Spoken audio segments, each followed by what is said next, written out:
Eliza. Dan saya Muhammad Syarif Syafri Bentang. Projek inovasi kami bertajuk Kubio Projek Semar. Projek ini melibatkan 4 mata pelajaran, di antaranya iaitu sains sebagai subjek utama, Matematik pula sebagai subjek tambahan. Bahasa Melayu pula sebagai subjek tambahan. Dan pendidikan seni visual juga sebagai subjek tambahan. Standard kandungan gas yang kami gunakan ialah 8.2.1 iaitu pengawetan makanan. Bagi matematik pula, kami menggunakan 3.1 untuk pengurusan kewangan. Bagi mata pelajaran bahasa Melayu pula, kami menggunakan 2.3 iaitu membaca apresiasi. Dan pendidikan seni visual 3.2 iaitu penghasilan karya seni visual. Saya pasti kamu semua tahu apa itu ubi kayu. Ubi kayu kan banyak kegunaannya. Contohnya seperti ubi. Pucuk ubi boleh dibuat sayuran dan halaman. Manakala ubi kayu pula boleh dibuat menjadi keripik berbagai perisa, dan kalau dia rebus boleh jadikan kuih. Tapi mana pula dengan kulit kayu? Kakak nak buang je. Kulit ubi kayu pula menjadi bahan utama bagi projek MR kami. Ubi kayu berasal daripada Amerika Selatan dan dikatakan ubi kayu tumbuh di hampir seluruh kawasan tropika di seluruh dunia. Ubi kayu merupakan karbohidrat ketiga selepas padi dan jagung. Alat dan bahan untuk buat ubi kayu pula ialah: pertama, kulit ubi kayu. Yang kedua, gas plastik. Yang ketiga, garam. Yang keempat, cuka. Yang kelima, pengupas atau gunting. Yang keenam, pisau. Hati-hati ya semasa menggunakan pisau atau pengupas. Bahaya tau. Sudah jelas kan? Mari kita belajar. Ada 12 kaedah yang digunakan untuk perawitan. Kalau ada 12, kita guna yang mana? Kita guna yang apa je? Secara ambil, perawitan makanan adalah satu proses untuk mengelakkan makanan menjadi basi dan makanan dapat tahan lebih lama. Mari kawan-kawan kita tonton bersama-sama proses penghasilan ubi kayu.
Kerana semesti nak lagi. Okey, wabillahi taufiq wal hidayah. Wassalamualaikum warahmatullahi wabarakatuh.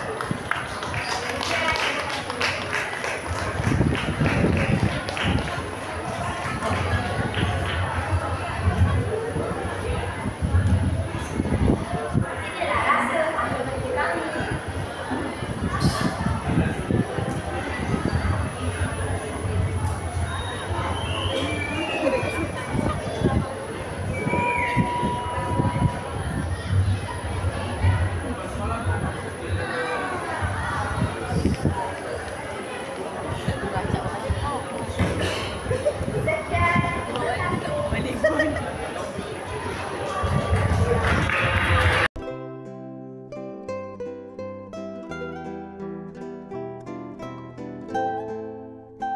Kami daripada SK Jalan Tanjung akan membentangkan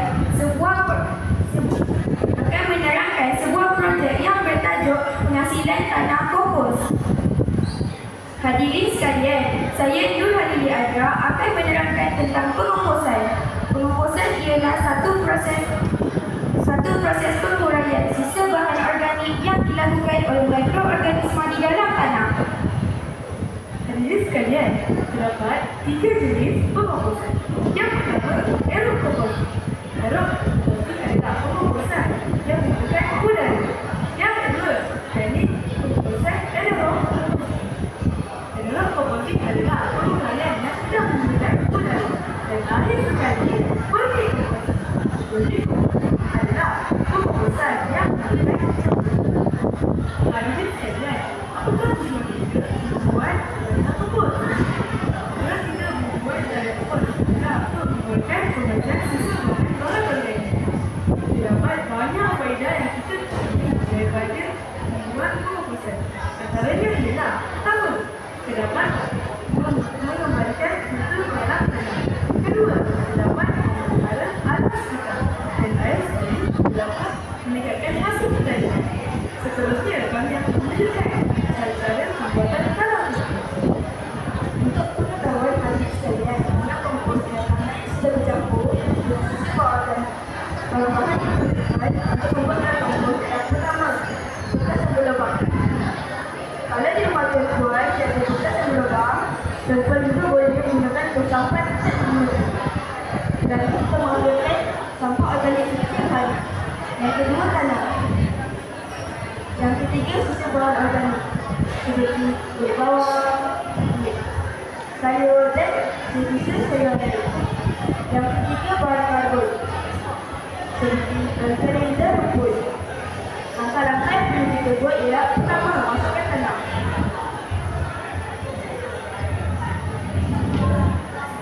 Kedua, masukkan sisa bahan organik.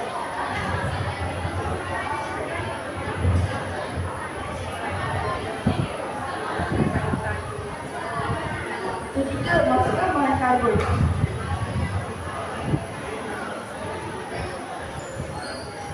Dan yang terakhir, masukkan tanah.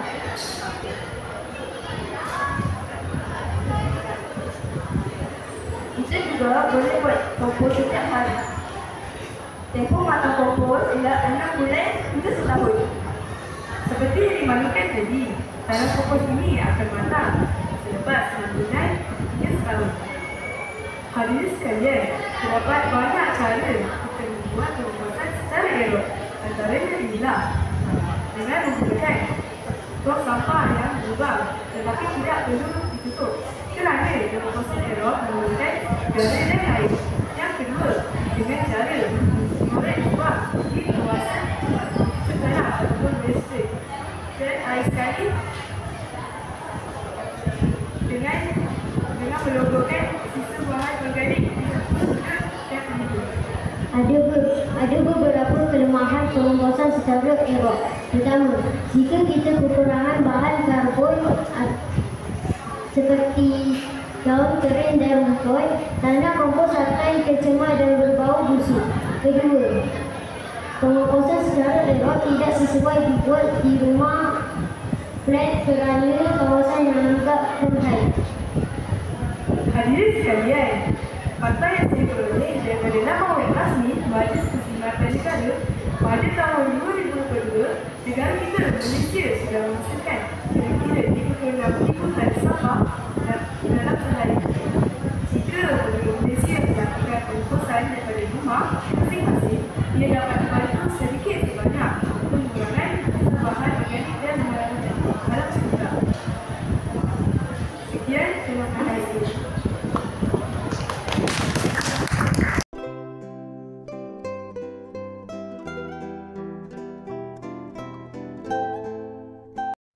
Kami ucapkan kepada tuan-tuan dan perempuan. Nama saya Alia Husna dan ini kawan-kawan saya. Nama saya Asfa Aina. Nama saya Kasih Laura Nusia. Dan saya Sukinar Aliana Jiha. Kami kawan enam daripada Sekolah Kebangsaan Bukit Canggam. Pada hari ini, kami akan membentangkan tajuk yang bakal membuka bidang kita semua. Tahukah anda, dua botol kaca yang kita semula dapat mempersembahkan tenaga untuk menghidupkan komputer selama 50 minit? Tapi sayang, setelah digunakan, ia dibuang begitu saja sehingga mencemarkan alam sekitar. Tiada yang peduli. Sudah banyak botol kaca yang kita gunakan dalam kehidupan seharian. Sebagai contoh, botol minuman, kicap, sos dan sebagainya. Asal sebuah botol kaca adalah pasir. Botol kaca yang terbuang kami kutip, basuh dan kisar menjadi pasir semula. Itulah tajuk kami pada pagi ini. Kaca tu pasir. Mesti cuba tertanya kan, apa yang kita buat dengan pasir ni? Ini adalah produk kami. Kami telah menghasilkan pasu kecil, kura-kura kecil, pasu besar, barang jasa dan banyak lagi. Siapa sangka semuanya dibuat daripada botol-botol kaca yang terbuang. Menarik kan? Oleh itu, kami telah memilih amalan terbaik ini dan idea kami ialah melestarikan alam sekitar. Jom kita sama-sama lihat bagaimana proses untuk menghasilkan sebuah pasir yang cantik ini. Botol kaca ini dikisar dengan menggunakan sebuah mesin yang dihadiahkan oleh satu NGO, iaitu Pengarah Generasi Peduli Sampah Dr. Nurailan binti Ismail. Sukatan yang diperlukan ialah 1:2, iaitu 1 suluh pasir, 2 suluh semen dan sedikit air. Jika kita menggunakan 5 suluh pasir, maka semen adalah 10 suluh. Mari kita lihat cara-cara untuk membuat pasir ini. Mula-mula, masukkan 5 suluh pasir.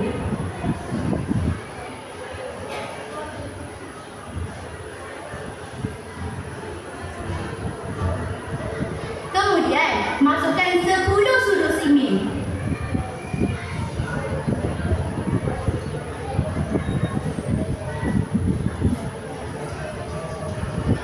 Bancuh dengan air sedikit demi sedikit sehingga menjadi bancuhan seperti cekodok.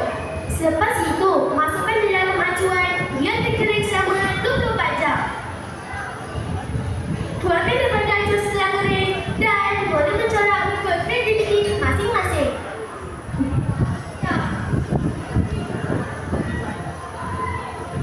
Sangat mudah dan tidak berbahaya. Mereka satu pun boleh menghasilkannya. Kosnya pula hanyalah untuk membeli semen sahaja. Untuk satu pasir ini, kosnya tidak mencapai RM5 kerana hanya perlu membeli semen dan limau ataupun acuan yang pun diulang guna. Mesti cuba tanya kan? Apakah kaitan kerajaan kami di sekolah? Dalam PSB, ada projek untuk menghasilkan terpikat. Kami boleh mengaplikasikan bahasa seni visual melalui laparan, jenis dan fungsi bahan yang digunakan. Dalam BF, kami belajar untuk membuat karangan aku sebuah botol kaca. Dalam BI, kami belajar untuk membuat peta muda kepentingan mengikat semula. Dan akhir sekali, kami belajar untuk menimbang pasir, mengira kesatan nisbah, kadar pasir dan semen dalam matematik. Last but not least, we humans have done a lot of harm to our atmosphere over the years. Global warming is a result of our mistakes. Recycling can prevent wastage of natural resources. It can prevent pollution, cleanse the environment, and help to create more useful items. So, it is our responsibility towards the environment, and we should also teach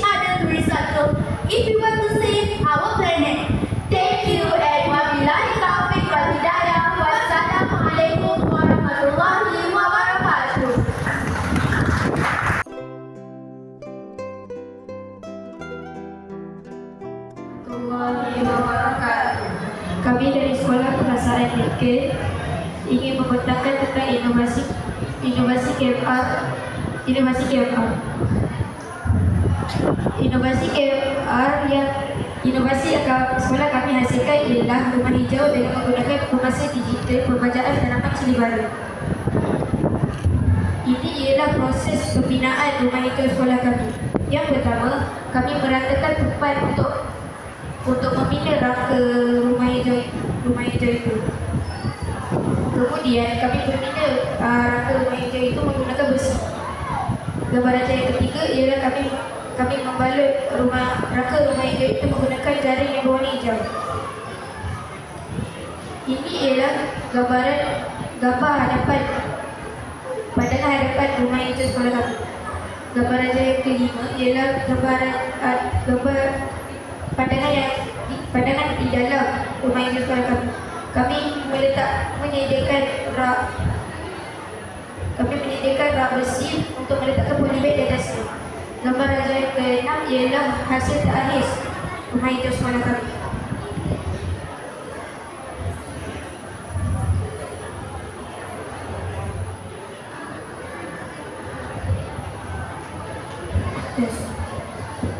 Ini ialah kebaikan rumah hijau. Pertama, menjamin kuantiti dan tempoh masa penanaman pokok. Kedua, mengurangkan risiko mati pokok. Ketiga, memberi perlindungan fizikal daripada fenomena semula jadi seperti angin dan hujan. Keempat, mengawal pengairan bagi tanaman. Kelima, membolehkan proses penuaian dilakukan dalam sembarang jenis cuaca.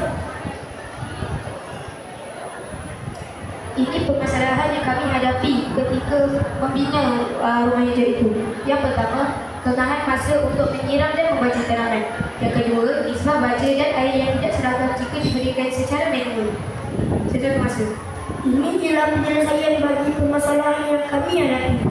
Tanaman disiram dan dibaca menggunakan pemasuk digital pembacaan. Oleh itu, nisbah baja dan air yang sama kepada semua tanaman terjaga.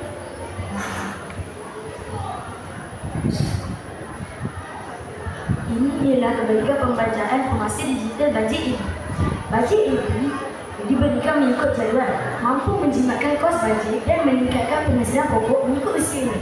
Yang kedua, bajet ini mempunyai elemen yang sempurna diperlukan oleh pokok seperti nitrogen, fosforus dan kalium. Yang ketiga, bajet ini vertigasi terbagi pada dua unsur, iaitu makro dan mikro. Unsur makro yang diperlukan banyak oleh pokok, manakala unsur mikro boleh diperlukan sedikit pada pokok atau buang keperluan ini. Gambar rajah pertama menunjukkan tong simpanan baja kami. Maka gambar rajah kedua pula menunjukkan sistem pengairan baja kami yang dikawal oleh pemasok digital. Gambar rajah keempat menunjukkan tong simpanan baja kami yang telah dibancur oleh baja A dan baja B, yang seterusnya akan disalurkan kepada pokok-pokok kami. Dan ini adalah rumah hijau kami. Rumah hijau kami terbagi kepada dua, iaitu di dalam mempunyai pokok sebanyak 94, manakala di luar boleh mempunyai pokok sebanyak 85.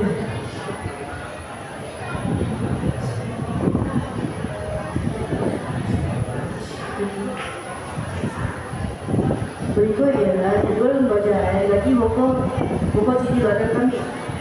Kesimpulan jadual ini ialah pada bacaan-bacaan diberikan mengikut usia pokok. Sebagai contoh, pada minggu pertama dan kedua, pada bacaan-bacaan ialah 18 sisi. Manakala pada minggu ke-11 dan 12, pada bacaan-bacaan ialah 12 isi. Tempoh masa setiap pembacaan ialah 5 minit dan masa pembacaan ialah 8 pagi, 10 pagi, 12 tengah hari, 2 petang dan 4 petang.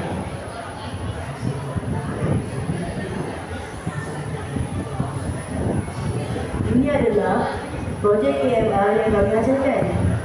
Projek KMR bagi masa tadi ialah menghasilkan karangan berhormat dan tidak berhormat tentang penanaman pokok cili. Dan projek KMR yang kami hasilkan untuk bahasa Inggeris ialah membina karangan format blok berkaitan watering soil pokok cili.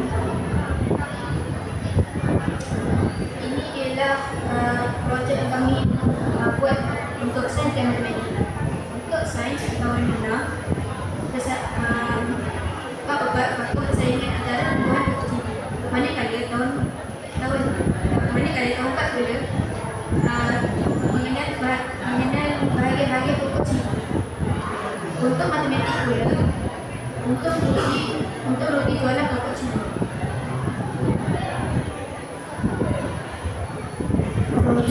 Projek RBD ialah melukis data ahli tentang proses penanaman pokok cili. Manakala projek PFP pula, kami membuat reka bentuk prototipe rumah hijau yang kami pamerkan di tempat pameran. Ini berikut ialah video peresmian rumah hijau sekolah kami.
Itu saja daripada Sekolah Kebahasaan Begin untuk maklumat lanjut. Sila singgah ke gerai pameran kami. Sekian, terima kasih.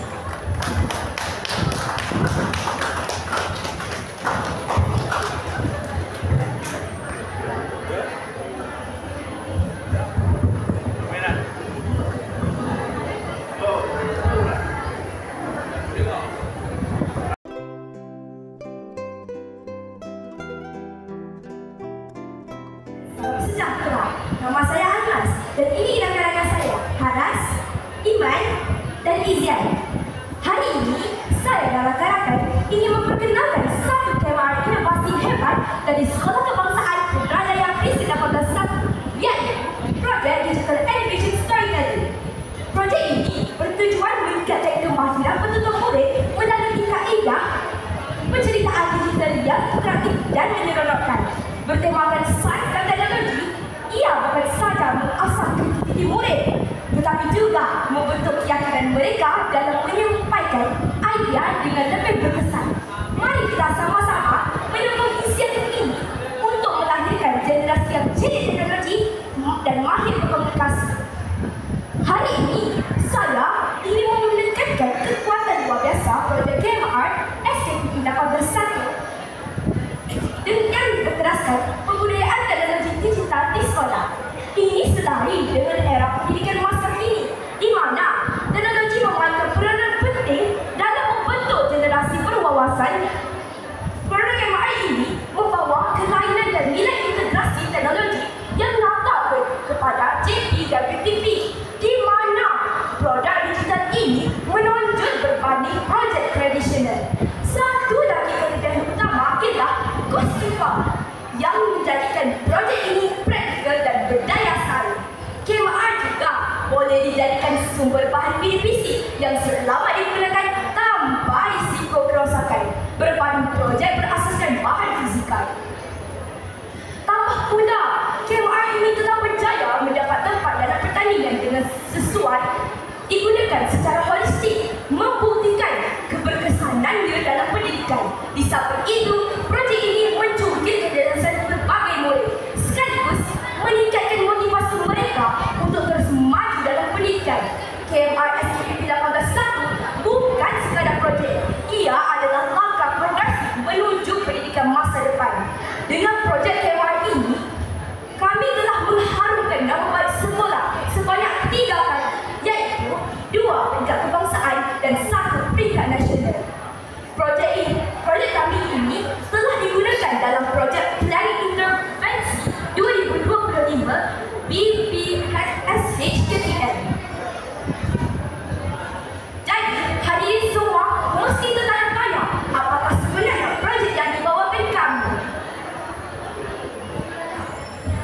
Ya, terima kasih Almas.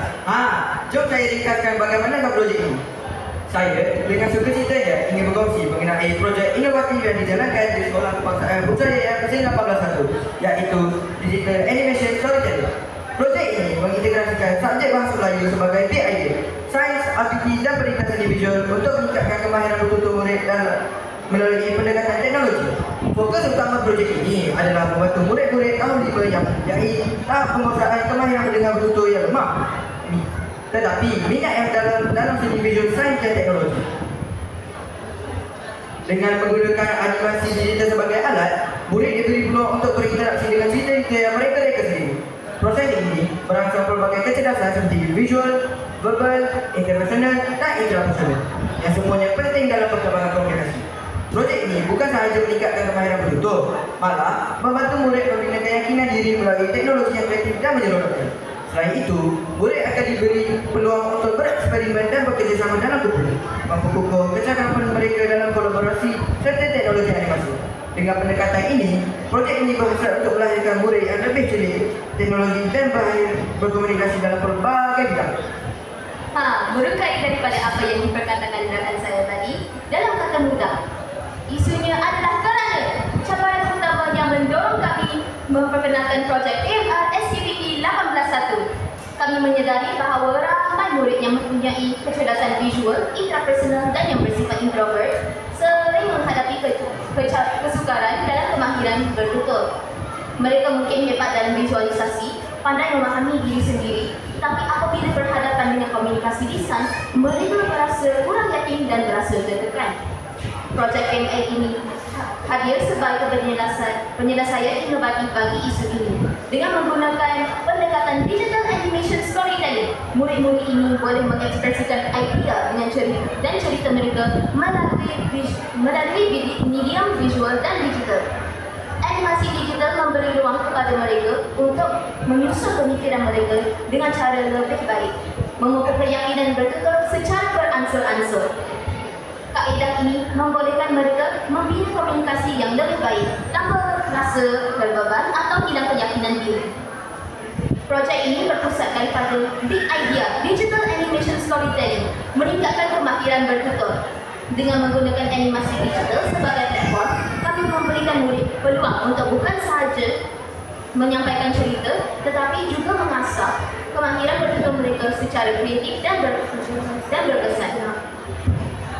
Big idea ini menekankan bahawa melalui teknologi, murid dapat membina keyakinan dalam bertutur, terutamanya bagi mereka yang menghadapi cabaran seperti introversi atau kelemahan dalam komunikasi lisan. Ia membuktikan bahawa animasi bukan sekadar hiburan, tetapi alat pembelajaran yang transformatif. Selain daripada itu, projek AMR SKPP 181 ini disasarkan kepada murid tahun 5.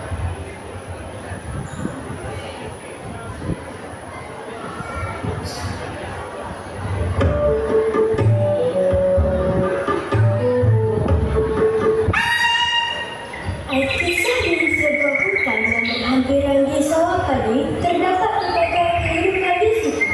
Ada belalang, kuda, belusan, kumbang, tikus dan burung bitin. Mereka hidup dengan gembira. Wah, seronoknya pagi ni. Betul apa? Pagi ni sangat cerah.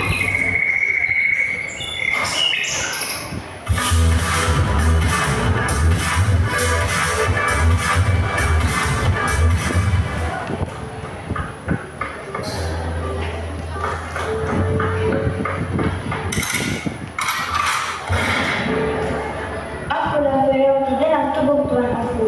Akulah Rampan yang berkuasa di sini. Kenapa kamu langgar saya? Tugas saya kan melawan bakteria dan awak berdekatan dengan saya. Kita sihat pun disebabkan saya, bukan kamu. Saya merah. Ingat tu. Saya punya ketiga macam ni lah. Awak tu yang pergi bawa presiden sini. Boy, awak kata awak yang paling hebat. Saya ni, saya merah. Banyak berguna tahu tak? Mari awak pergi di sini. Hai, kenapa bising-bising ni? Korang janganlah bergaduh. Kita semua pun berguna. Senyap kau. Kau tentara tak berguna.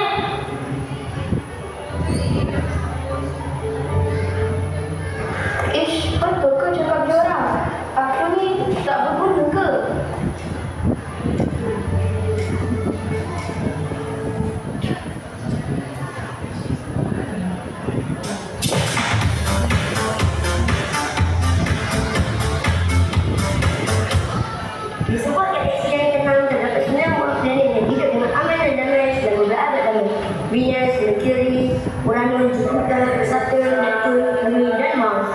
Namun pada suatu hari, planet-planet itu berebut untuk mendapatkan orbit sehingga berlaku satu kejadian. Mari kita saksikan apa yang berlaku sebenarnya.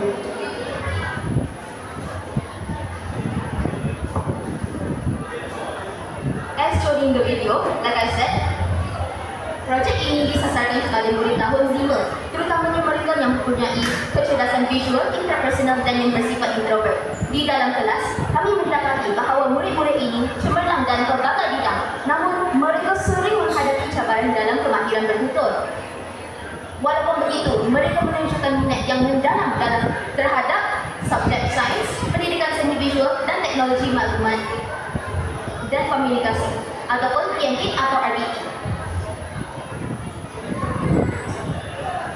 Baiklah hadirin sekalian, kini saya nak berkait pula bagaimanakah standard kandungan pembelajaran diikutkan bagi menghasilkan projek ini.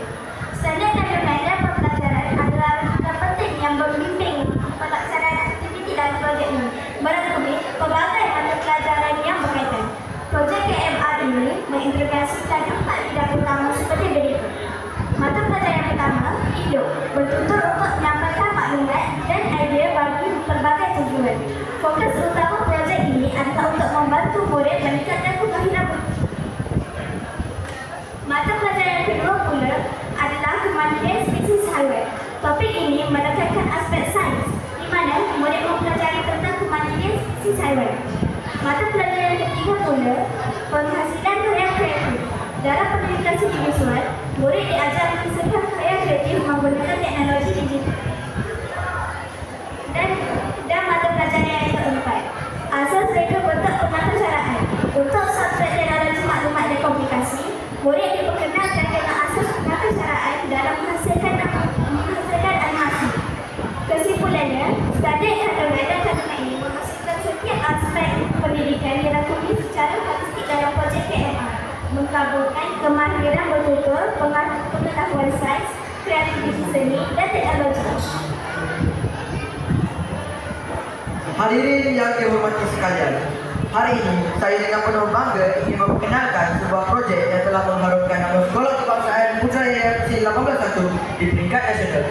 Projek KMR ini bukan sahaja sekadar satu inovasi pendidikan, tetapi telah berjaya meraih anugerah emas di Universiti Pendidikan Sultan Idris. Kejayaan ini membuktikan bahawa usaha gigih dalam mendidik murid menggunakan pendekatan digital dan kreatif mampu menghasilkan impak yang luar biasa. Lebih daripada itu, projek ini juga telah diiktiraf oleh bahagian pembangunan sekolah harian apabila dijadikan sebagai bahan rujukan dalam program Planet Intervensi yang berfokus kepada peningkatan pencapaian murid di seluruh negara. Projek KMR ini memperkenalkan penggunaan Edipad, sebuah alat pembelajaran interaktif yang mengubah cara murid mempelajari subjek melalui media digital. Dengan mengintegrasikan teknologi ini, kita bukan sahaja meningkatkan kefahaman pelajar, tetapi juga memperkuat kemahiran bertutur dan pemikiran kritis mereka dalam pelbagai subjek seperti sains dan pendidikan seni visual. Keberhasilan projek ini tidak hanya terletak pada anugerah dan pengiktirafan, tetapi juga pada impaknya yang jelas terhadap pembelajaran murid. Projek KMR ini mencerminkan komitmen kita terhadap pendidikan yang lebih inovatif, relevan dan berkesan. Ini adalah langkah besar menuju transformasi pendidikan di Malaysia, di mana teknologi dan kreativiti digabungkan untuk melahirkan generasi masa depan yang lebih cerdas. Terima kasih.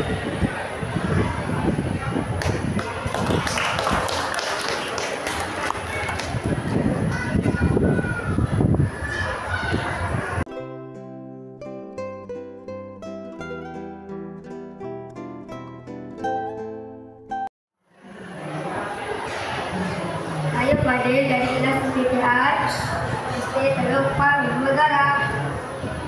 Kami akan buat telur masin Pang 5 semester A. Lazat, mantap, padu. Persilakan Mat.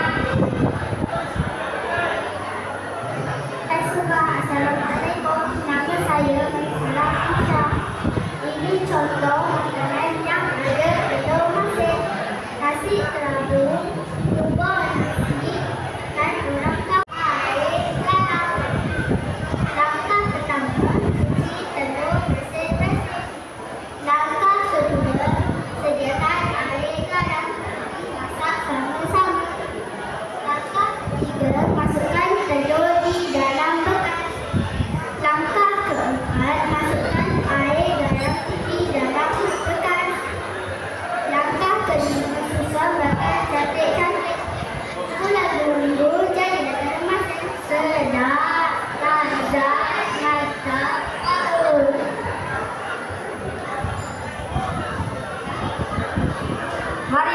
kedai kami beli tahu.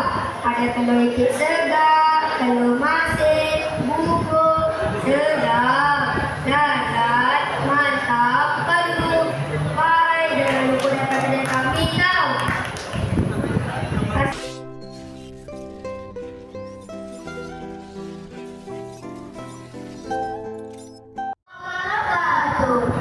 Dan salam sejahtera.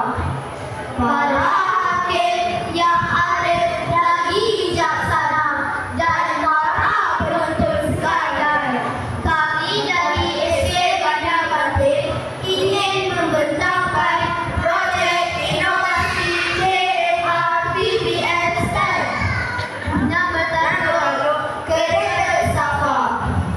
Mari mengenal ulat kami.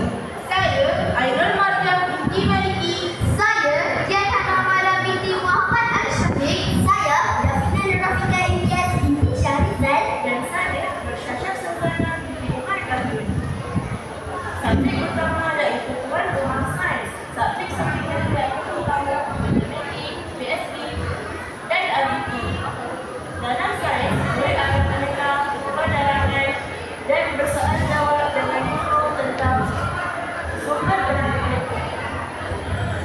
Dalam matematik, kami akan membuat pengukuran yang tepat untuk membuat kereta solar. Dalam pendidikan seni visual, kami akan menghasilkan corak terancam pada badan kereta solar dengan menggunakan media cat air. Dalam reka bentuk dan teknologi pula, murid akan membina kereta menggantikan diesel dengan menggunakan sumber terus dari matahari. Nama kereta kami adalah Safa. Singkatan Safa ialah S solar, A magnetic, F flexible, A air, R roda.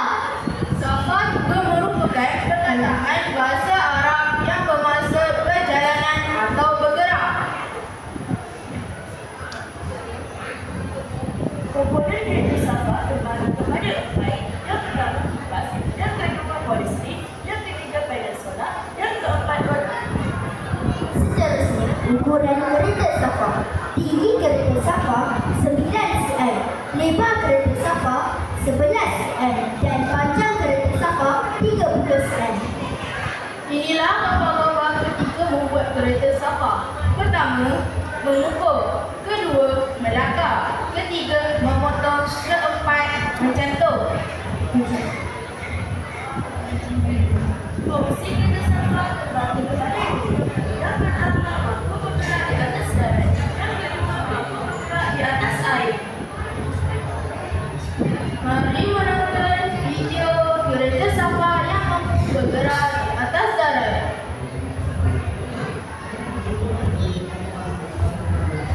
Mari menonton video kereta Safa yang mampu bergerak di atas air.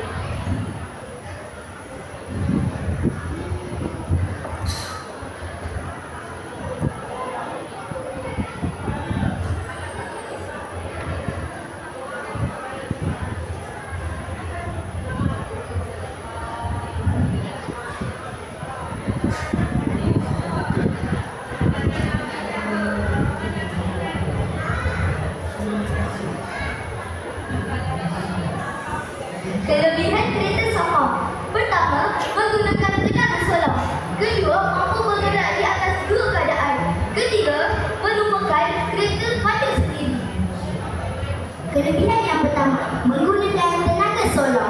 Ia merupakan mesra alam, tidak mencemarkan alam sekitar dengan membebaskan gas karbon. Ia merupakan tenaga boleh diperbaharui. Selagi cahaya matahari ada, kita boleh gunakan. Berbeza dengan petroleum, ia akan habis. Ia boleh digunakan dalam kawasan pedalaman yang tiada stesen minyak.